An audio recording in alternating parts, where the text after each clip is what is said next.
The Last of Us has never been about survival alone. It's about consequence.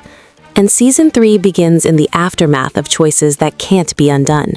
Not with a major battle, not with infected swarms, but with silence.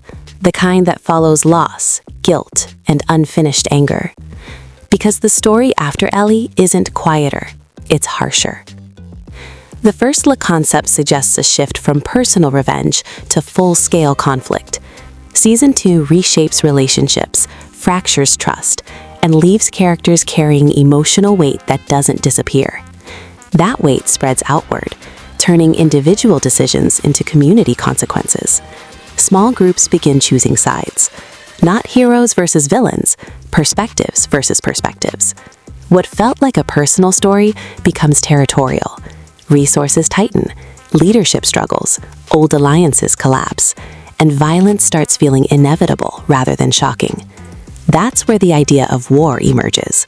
Not a traditional war with clear lines, but layered conflict. Factions clashing over survival philosophy, revenge cycles continuing, and infected still existing as a constant background threat that no one can fully control. Ellie's presence lingers even when she isn't central to every moment. Her choices ripple through people who were affected directly and indirectly. Characters aren't just reacting to events, they're reacting to memory.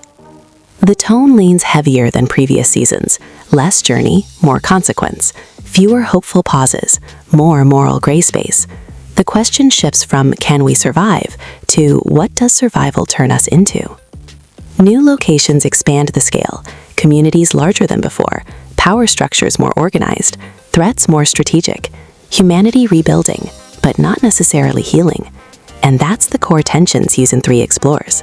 Reconstruction without resolution. Because trauma doesn't end when conflict stops, it reshapes behavior, it hardens decisions, it creates cycles that feel impossible to break. That's why this works so strongly with HBO's approach.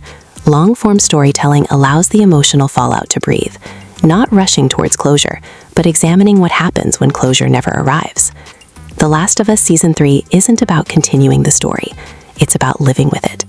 Because after Ellie, the world doesn't move on. It escalates. And the real war is what's left inside the people who survived.